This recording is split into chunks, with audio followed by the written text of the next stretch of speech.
Hey everybody, it's one of those days. Everything was going wrong. Just wanted to get a good half hour or so, 45 minutes of the sun going through partial eclipse. And I forgot a part, I forgot a cable, I had some camera issues. The telescope mount is somehow loose on this one. I couldn't use my normal motorized telescope because I forgot to order the smaller filter for it. This is a white light filter on a 12-inch Newtonian telescope, which I bought a long time ago. So there's no motor drive, which is fine. I was just going to keep positioning it and shooting it. But you know what's really funny is now I can't even get...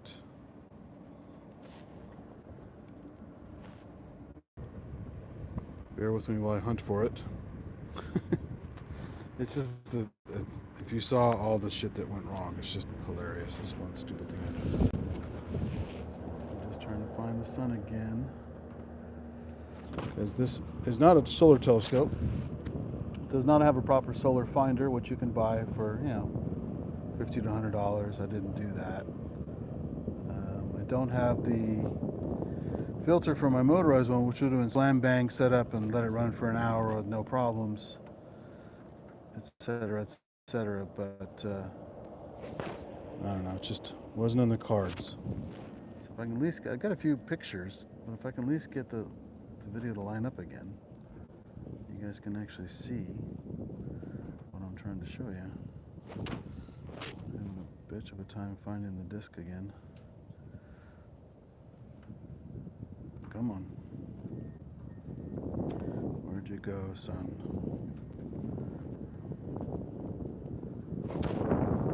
Normally you can use the shadow of the two, and it's pretty dead on. It's also a bit windy out here.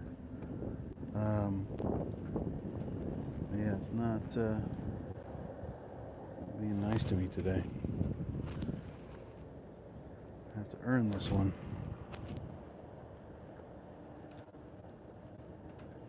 It's so weird, I can't even find the disc now. All of the shadows lined up. It sucks too, because right when I started the stream it was in there, and then I slightly bumped it reaching for something and lost it. So these are the fun things you go through when you have all this crap hooked up and don't get it set up just right, and you're rushing around and you forget stuff, and other than that it's a clear day pretty much, like a little bit of clouds. For a while, it cleared up. It looked beautiful. There's a nice big chunk taken out of it. You can see some sunspots. With some nice penumbra detail. And I tried to stream this from my phone to my Apr-08 channel. And of course, I don't have enough subscribers now to do live stream. YouTube's so stupid that way. It's like, I've had the channel for almost a year now, and I've had a decent amount of activity. You really have to wait for 50 subscribers to get me a live stream on mobile, and it's really dumb. Because I normally stream from the laptop, tethered, and it's not a problem. But for today, I had to just grab the phone to get something. And I wonder if I zoomed in by accident. Maybe that's why. Hold on a second. Let me adjust for a minute here.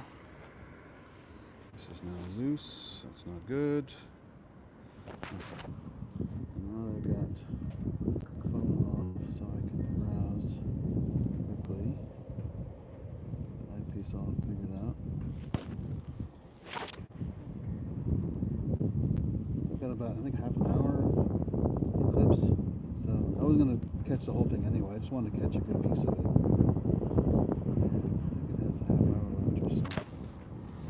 I have friends that went to Totality Zone and are taking all kinds of videos and pictures, so they're way more into it than I am. But I do like eclipses. I've been to a few of them, especially the total solar down in Baja, 99. It's almost 7 minutes, one of the longest ones in a long time. But that was the year Mount Pinatubo shot all the ash into the atmosphere, scattered the light, and actually didn't get as dark as it was supposed to get, even though we're all the way in Mexico. It made that much difference in the atmosphere. What's going on? Why am I not finding it? Fine for the last more stuff. Popping into view. So bizarre.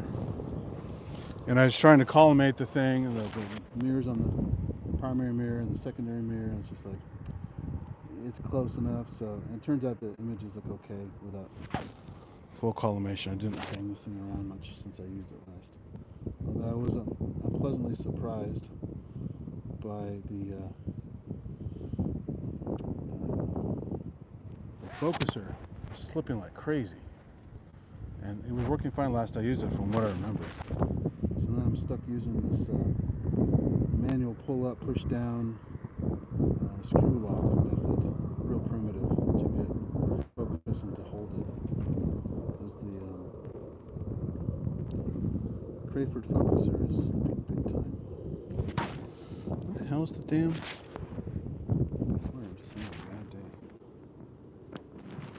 So that is locked in there.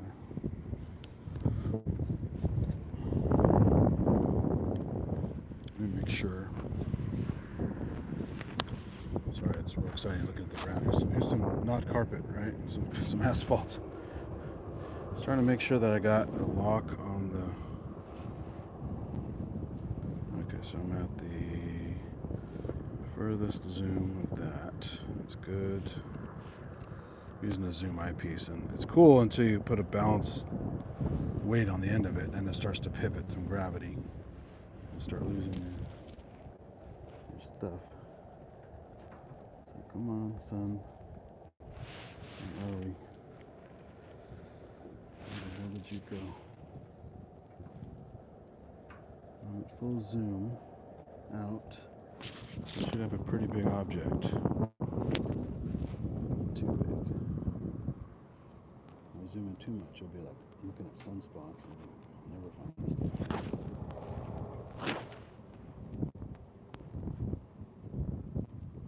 So weird. The scheme mode just to find this dumb thing. Come on.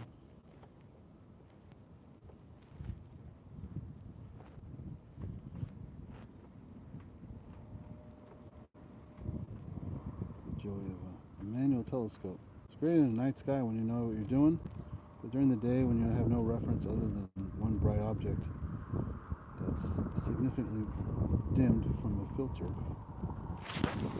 hopping your way around is not so simple. That's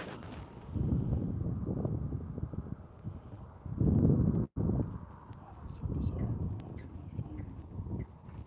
It's not behind a cloud. It's perfectly bright. It should be able to just pop out.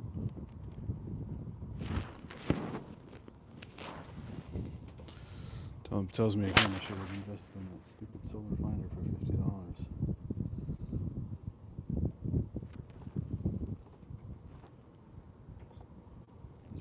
The only thing I can look through safely is the eyepiece with the filter on it. If I look through the regular finder, I will go blind. Okay.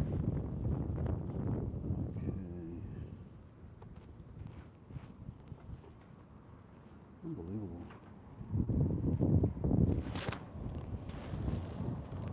I'm in so much trouble. Getting the object in the eyepiece.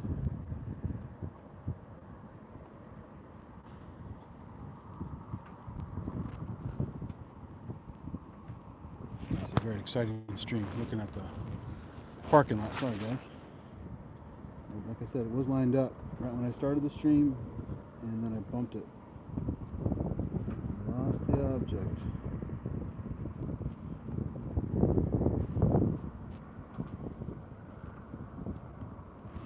Son of a bitch. It's perfectly lined up there. Lined up there.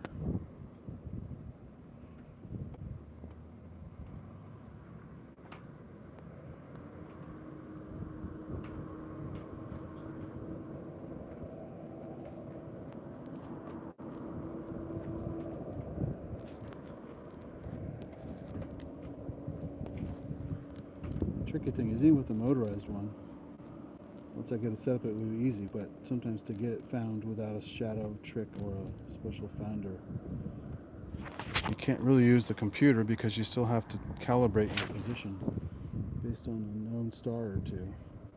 And since the only known star visible right now is the sun, that makes it tricky. You have these fun finders you can buy too, that a little built-in sun camera called a helio zoom or helio scan or something like that, and it actually will track your it'll track the sun for you, figure out where it needs to line up, and whatever camera or something you put in it will auto track and just follow the sun, which is very clever. So that's another thing I'm asked to get for stuff like this, so you can have a camera doing whatever while you're messing with the scope. And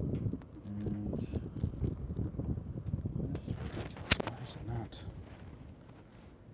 showing up at all? It's at the same focus that it was.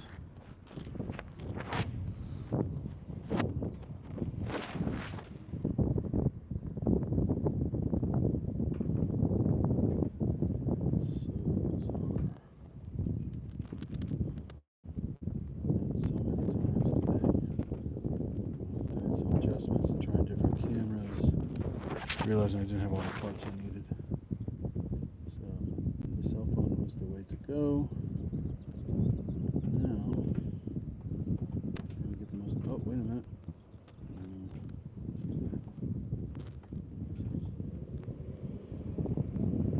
From something else.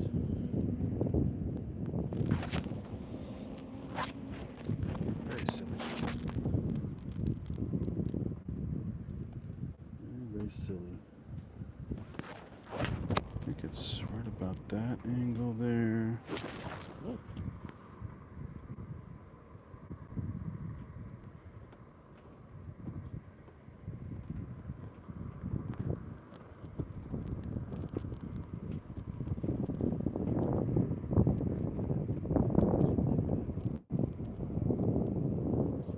Everything is lined up. This is right. The zoom is right.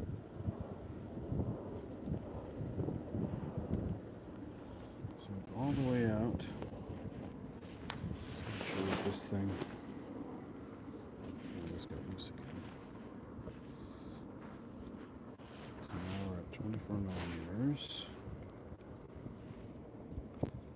This is set up at the right angle.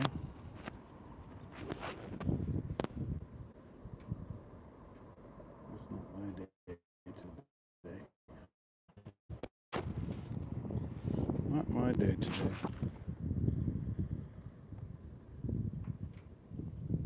Ah, there we go. Ha! Now, but tricky thing is getting this camera in here without bumping it, because this mount is like a friction mount.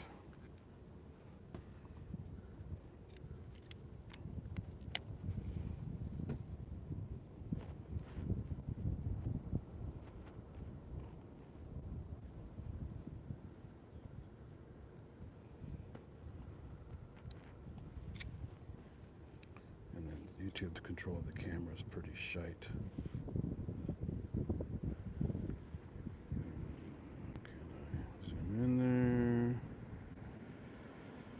Get a better view.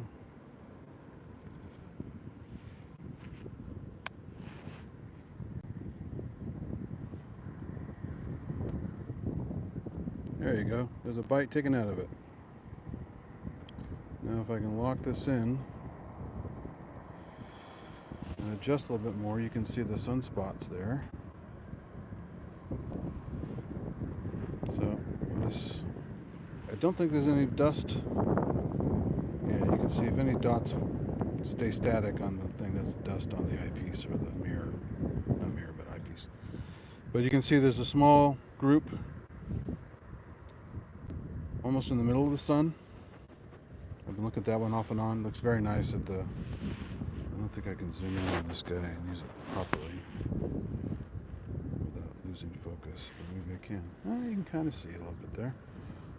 So you can see some of the dust on there. That's definitely a big spot right there. And if I could focus it better, you would see the umbra penumbra brightness difference. know if I can do that right now. Let's see.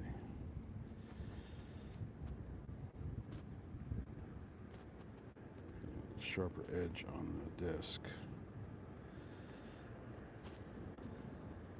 You can kind of see how it's fuzzy a little bit because there's the penumbra is the outer soft area, so kind of a gray versus the darker spot group itself.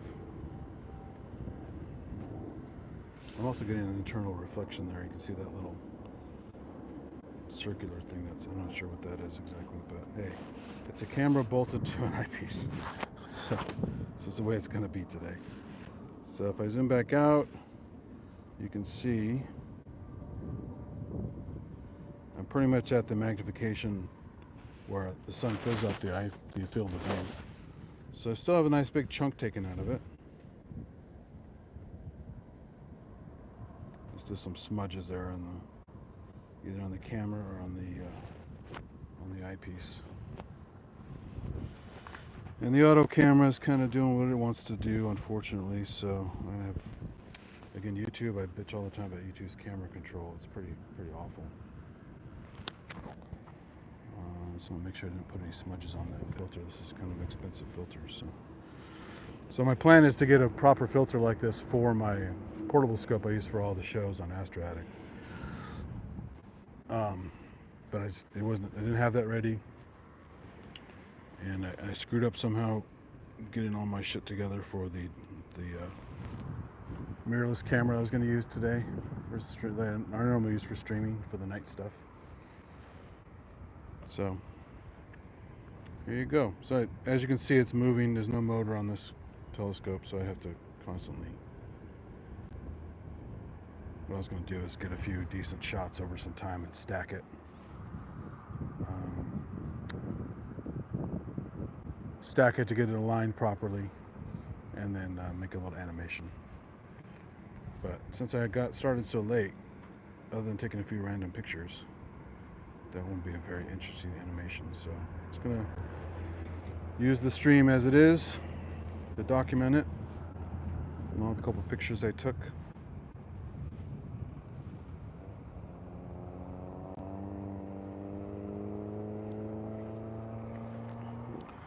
So yeah, sorry again.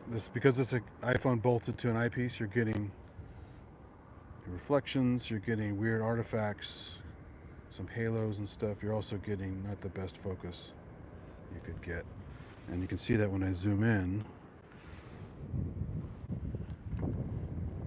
The terminator of the moon on the sun there is pretty clean. It's not super sharp, but it's fairly sharp. Again, I didn't 100% collimate this because I was in a rush. And off to the side, you get a little spot group there. And it's windy out here, so it's shaking the scope off and on.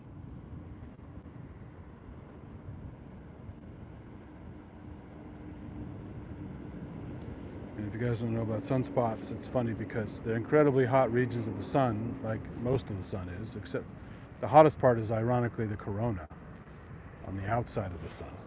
You see it in solar eclipses. But you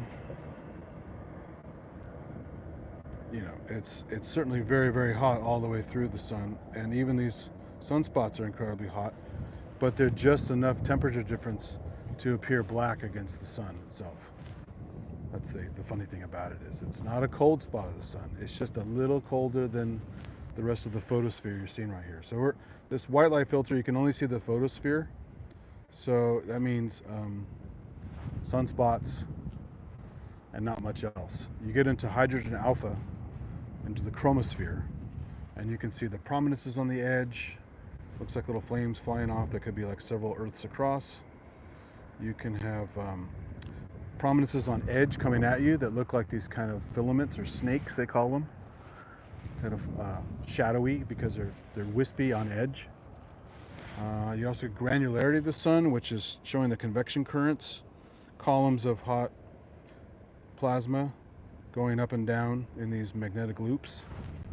So it looks like it's grainy, like almost like laser light. You look at laser light, you get those grainy bits in the light. That's you can see all that in the chromosphere, and that's the next scope I was going to get is a dedicated H alpha scope. You can also add some other optics to it, but they're kind of expensive. So I was just going to leave it as a small dedicated H alpha scope, and then use my other scope with a white light filter like this, so I can do tandem. I could actually switch between cameras during the live stream, or just record them separately and put them together later. So those are really fun, but even the cheapest ones are pretty expensive. I mean, you're starting at, you know,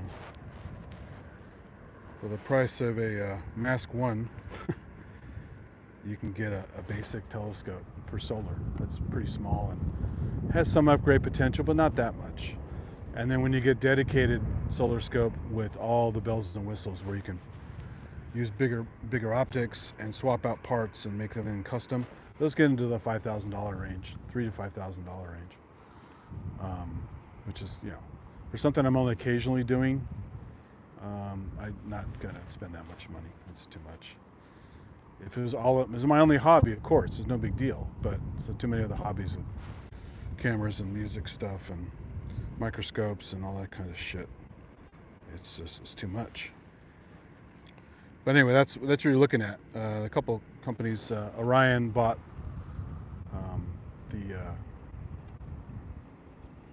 the one called a PST, which is the I'm drawing a blank on the name.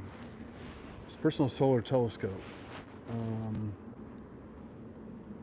Yeah, I'm drawing a blank on the name. Orion sells them. There's like a cheap one, the fancy one where you can change out the Etalon, which causes some of the light blockage.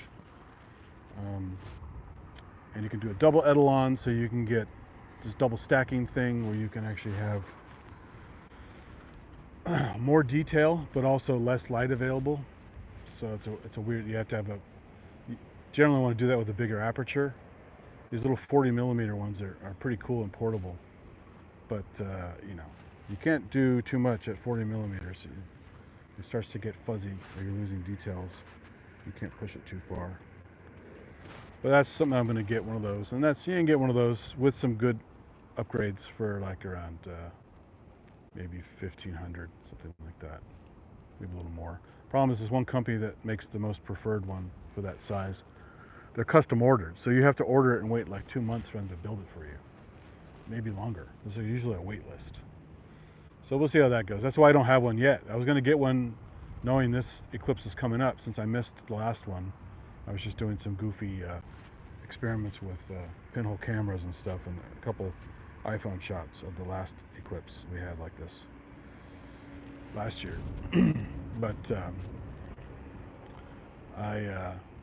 I looked ahead and I said, yeah, it's just a long wait list, and it was a lot of money I didn't have at the time, and so I will eventually get one so I can do more solar stuff, because I do like solar stuff. I used to go to the observatory at the local junior college where I went before I transferred. That actually runs some scopes donated by NASA that my club has access to, because, you know, we've been running that scope longer than I've been a club member. I mean, since the 70s, I think. Because I remember going there as a kid with my parents, and that scope was fully set up. So it must have been set up sometime around the 70s when they donated it. But it's a lot of fun. They have solar observing in the morning with, you know, like a $3,000 dedicated H alpha filter. It's like 0.5 angstroms, real high quality, real good separation of everything. The sunspots look 3D. They look amazing.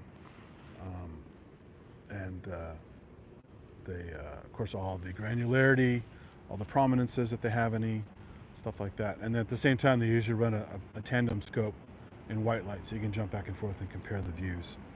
And even take pictures. Just, you know, digiscope, hold your camera up to the eyepiece and stuff. I got some really good pictures over the years. Just doing that. And now they're using the bracket like I have now, but actually hand holding it and just getting, you know, snapshots. Some of my best pictures I ever got of Mars were digiscoping on somebody's telescope up at Yosemite before I finally bought a telescope. And I was just hovering over his eyepiece at the exit pupil, steadying myself, getting the focus just right, and snap, snap, snap. And without even stacking, I had some pretty good images. So it's fun stuff. You don't have to get all crazy with this stuff just to get into it. Some of the stuff, there's a barrier to entry. Like I said, the H-alpha scopes are like minimum $1,500 or so, maybe a little less. That's a Coronado. That's the one. Coronado is the PST scope brand. It was bought by Orion. They kept the name Coronado, but it's owned by Orion, which is a telescope.com. And the scope I'm using right now is an Orion 12-inch Newtonian. Awesome scope. I bought it, God, like 20 years ago almost. It's got to be about 20 years ago now. For about $1,000. Over the years, added accessories, filters, better eyepieces, a few things here and there. Still only about maybe $2,500 total cost, maybe a little more of serious stuff. Some goofy stuff I've been messing around with on it. And it still serves me very well. And even compared the optics of similar scopes that friends had at the star parties we had at Yosemite every year. I would borrow one of their eyepieces, this big, like, looks like a hand grenade, this giant, it's called a Nagler by Teleview. And it's just amazing eyepiece. It's like, I think they're like $1,500 just for an eyepiece. So I definitely didn't have one. But it's just beautiful, like wide field with some power, super beautiful view. And in my scope, it looked amazing. And they go, wow, your optics are really good. I say, hey, I just bought it from the store. And they spent a hell of a lot more on their scope than I did. And their optics really aren't that much better than mirrors and stuff.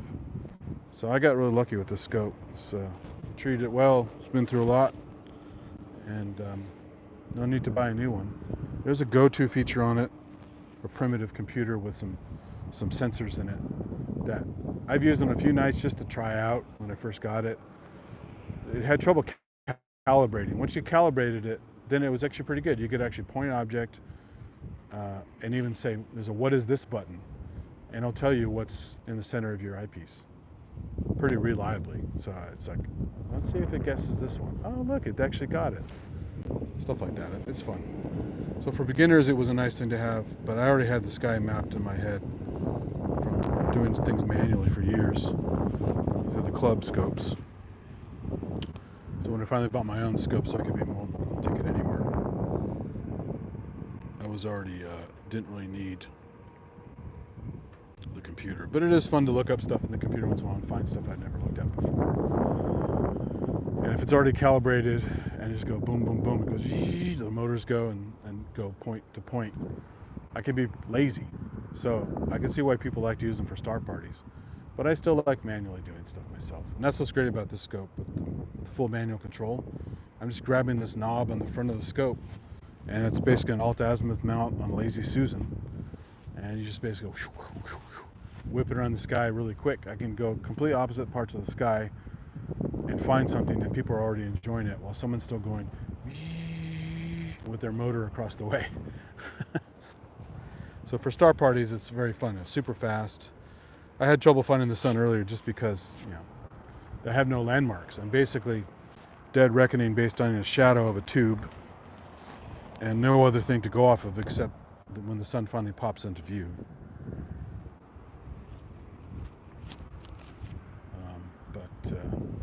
Sorry I'm missing the chat here. It's kind of small on the screen. I can't really read it too well in this lighting condition, but I'm glad you guys showed up. Hope this is enjoyable to a certain extent. Although it could be so much better if I had my shit together and I had all the parts I needed and the scope wasn't freaking out. And I had bought that solar finder, which would have made things a lot easier, etc., etc., etc. But once I get the solar filter from my mobile rig with the clock drive,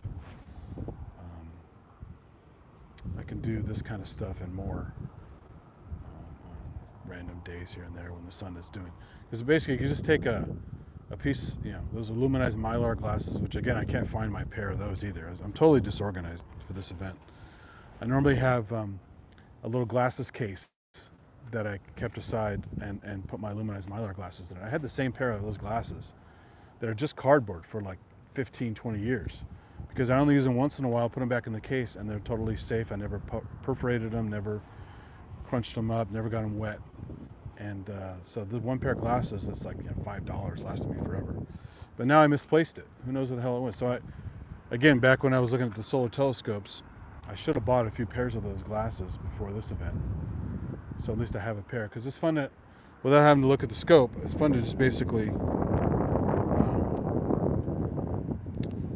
just peek up once in a while and see the progress naked eye, because you can clearly see this chunk taken out of the sun naked eye. Even this much you can clearly see with your naked eye. So I'm not prepared for that, of course. But you can actually just take those on a daily basis. Look up for a couple minutes. Hey, the sun's looking pretty good today. I think I'll set up. You don't have to go on some website, scour around what's the sun doing today and stuff. You can just literally just grab your glasses, look up outside if it's clear, see, oh, I can see some spot groups. Oh, nice. That's fun. Now you won't see the prominences, so that's a surprise unless you look up some website or you have an H-alpha filter and just start poking around. So once I get the H-alpha scope, that'll be a lot of fun too, because I can put it on the helio scan thing, and it will just track for me like this, like my other thing tracks. I can put on that, or I can also mount it on my. I can piggyback it on my normal streaming telescope with the clock drive, and have both of them looking at the same object with different optics. But I'll have to buy another camera for that. And solar is actually better. H-alpha, since it favors the reddish color, images get really, really red. And most CCDs and CMOS chips and stuff, they just get saturated with red way too easily, and you get mud. So what a lot of guys do, they don't bother using a nice camera for solar in the H-alpha. They actually buy a high quality monochromatic camera, and not only do they have really good clarity, but they don't get this blooming and this kind of muddy look you get from the red. The red's basically gone. You're just looking at contrast, and that's really what you want to see. It is fun to see the images in color through the filter. I've got years of pictures of those that turned out pretty well. But if you really want to analyze the shot and see how much detail you can see and how many, count the structures, and look for this thing called plage, and look for flares. You can, the H-alpha is great. You can see all that stuff. You can see this blooming effect called plage. You can see the sunspots in pretty good detail. And again, the granularity of the sun is pretty impressive, because you just realize that's convection currents. It's crazy.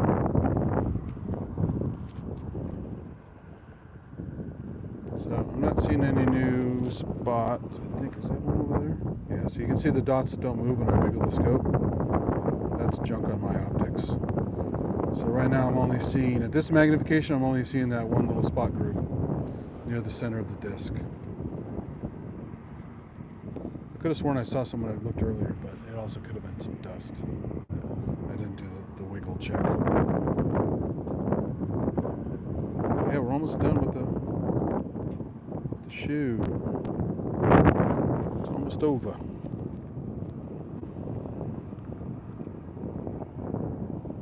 It's funny with that glare on the optics, the yellow glare, and in the mouth, it looks like Pac-Man with a yellow eye. Pac-Man going, ooh.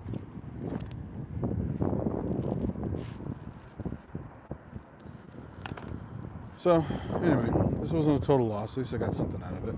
I hope you guys enjoy some of this, because it's really fascinating stuff. It's just, at this level, it's kind of gee whiz. But just to realize that all the stuff that has to go just right for this to happen, because the moon is always going right by the sun this time of the month, or it's part of its cycle. It's just got to have that right lineup. And so this was a total. I think the last one was an annular. The moon was just a little too far away to be a total. So you just got a ring of sun at maximum coverage. I think I remember that correctly. I think it was the annular last time, which is still cool.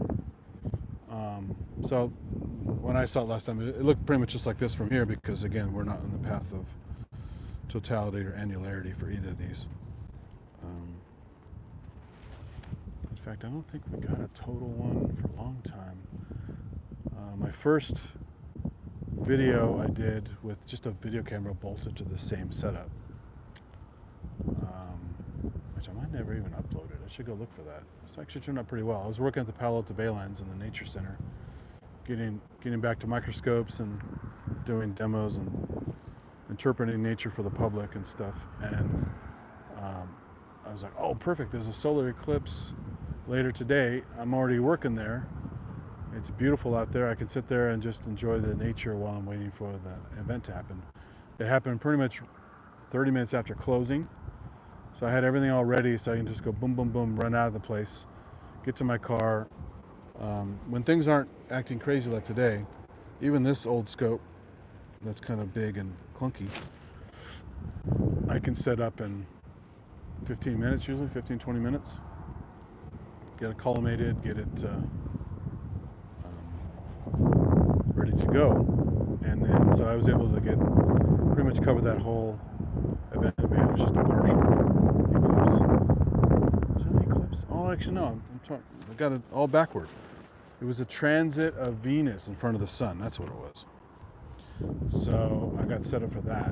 That was pretty cool. And I was able to zoom in on the video camera. It has a screen on it. And people walking by go, hey, what are you doing? Thinking, what are you nutcase with a telescope during the day? What are you looking at? And I go, oh, check this out. So the screen, I could just show them the screen. They don't have to touch the scope. They don't have to look through the eyepiece and mess things up. And everyone got to enjoy the event and walk by. If you haven't seen that before, transits, those are really fun. There's a Venus transit then, and then my friends in the club have access to Lick Observatory up on the hill on Mount Hamilton nearby. Well, they kind of do research, but not the same because there's so much light pollution over there. They don't quite do the same research they used to do, but they still do plenty. It's part of UC Santa Cruz. But they have, they had an event, there was a Venus transit, and I was already on my way to LA that day to go to SIGGRAPH or NAM, I forgot what it was. And so I said, oh, you mind if I follow you guys up there? So I had to get up at like, I don't know, 4 in the morning for the long drive up Mount Hamilton, twisty road, to meet the guys before, because the eclipse happened right after sunrise. So you had on the back side of the hills behind Mount Hamilton. So you definitely had to be up there to see that.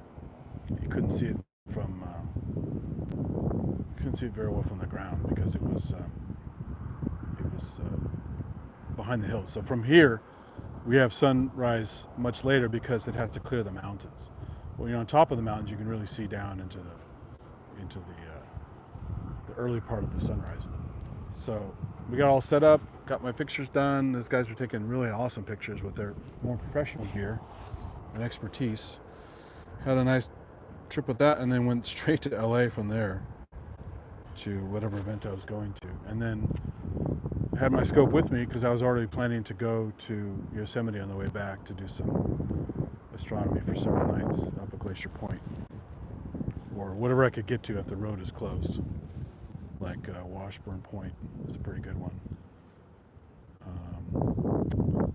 Actually, that's closed. You can't even get to Washburn Point. This is what's that other point called?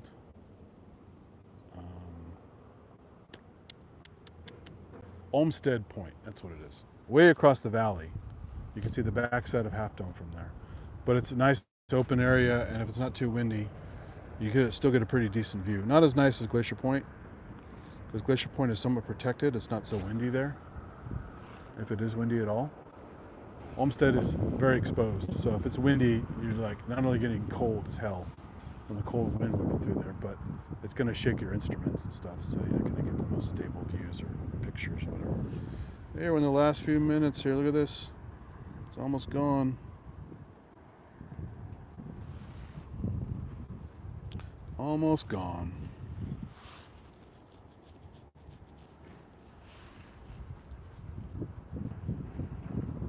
If you're in a group of astronomers, photographers, and stuff like that, someone always calls out the first contact, you know, blah, blah, blah, blah, blah, all the different stages. So in case you're not paying attention, you know when it's happening. And of course, because they're not totality, I'm not going to get Bailey's beads or diamond ring effect or any of that cool stuff you get from a total solar eclipse. But it's still cool to see a chunk taken out of it. Let's get that spot group in there so you can finish with the spot.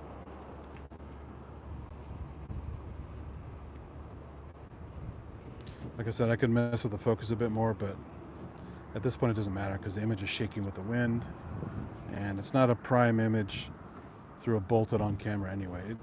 Oddly enough, bolting my iPhone to my microscope is amazing. You know, if you don't have a decent camera, you can insert into the trinary tube. You can actually bolt on an iPhone and get amazing stuff. So bolting on cameras is not a joke. I've done it with spotting scopes for years as a poor man's telephoto lens, and got great pictures of birds and stuff from far away. Now we're almost there. Almost finished. Almost imperceptible dent in there.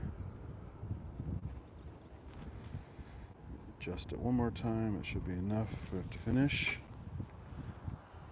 That damn Earth keeps on rotating.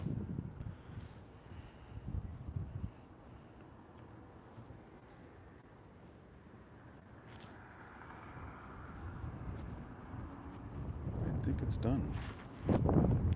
I have an app that actually tracks all this stuff, but I can't look at the app since I'm using the app to stream. But there you go.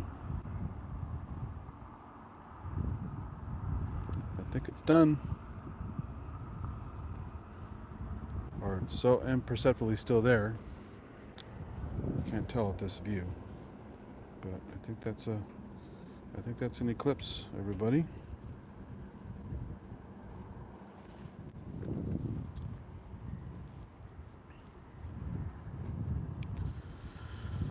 So, and you can see the camera, stupid. The way it handles the camera in this app is so ridiculous. It's constantly trying to autofocus, and it's really annoying. Now the wind is really kicked up, so it's wiggling like crazy. So, but hey, you get to see it. It's live, and it's fun.